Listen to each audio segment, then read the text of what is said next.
Hi guys, my name's Ryan Walsh, and I will be talking about Julius Lester, who's the author of our last book, To Be a Slave. Lester was born January 27th, 1939, in St. Louis, Missouri. In 1960, he graduated from Fisk University in Nashville, Tennessee, with a degree in English.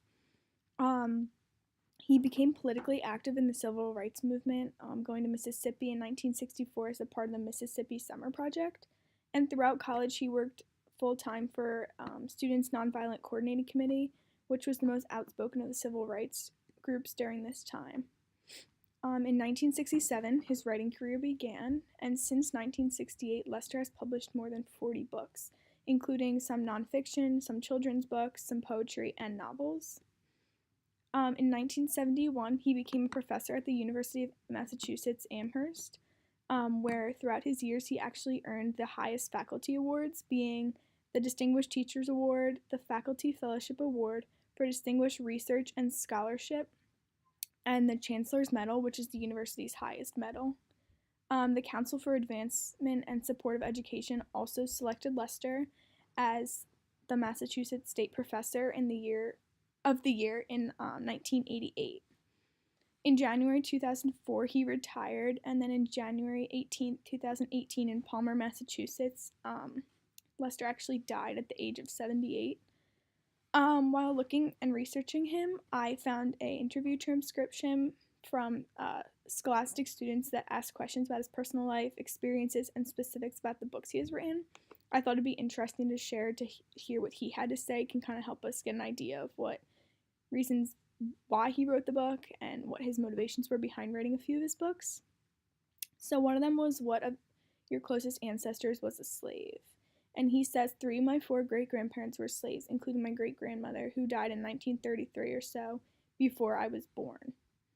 So another person asked, what made you want to write To Be a Slave? And Lester says, my initial impulse was to find out about my own slave ancestors, particularly my great-grandparents. I've always been interested in my family history, so part of the reason was very personal. The other reason that was once I started doing the research and finding all these documents where ex-slaves talked about what slavery was like, I wanted others to know that those we called slaves were really human beings.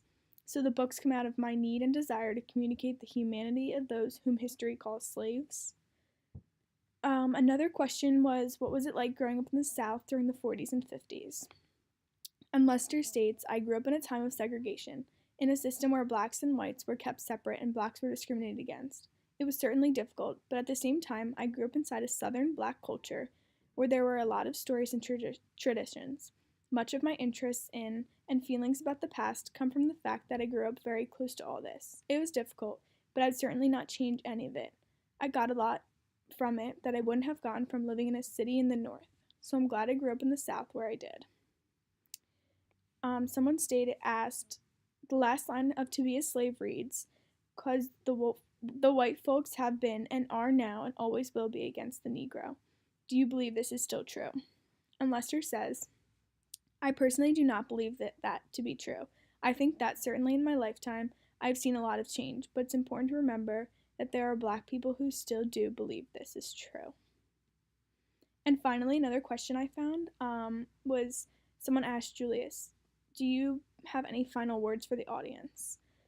And Lester states, find out what it is that you have to do, and then do it, and you'll be very happy in your life. I've certainly enjoyed hearing all of your questions.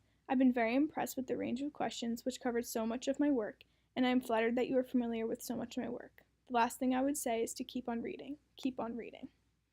So specifically, his book To Be a Slave, which is a nonfiction chronicle that was a Newbery Honor book, as a finalist for the Newbery Medal and was considered the Pulitzer Prize of Children's Literature. Involves a lot about power, so specifically the power white men held over their slaves. So this is stuff we will read about within this upcoming chapter. This upcoming unit. Additionally, within this unit, we will also hear slave stories and reflect upon what we've heard. Thank you.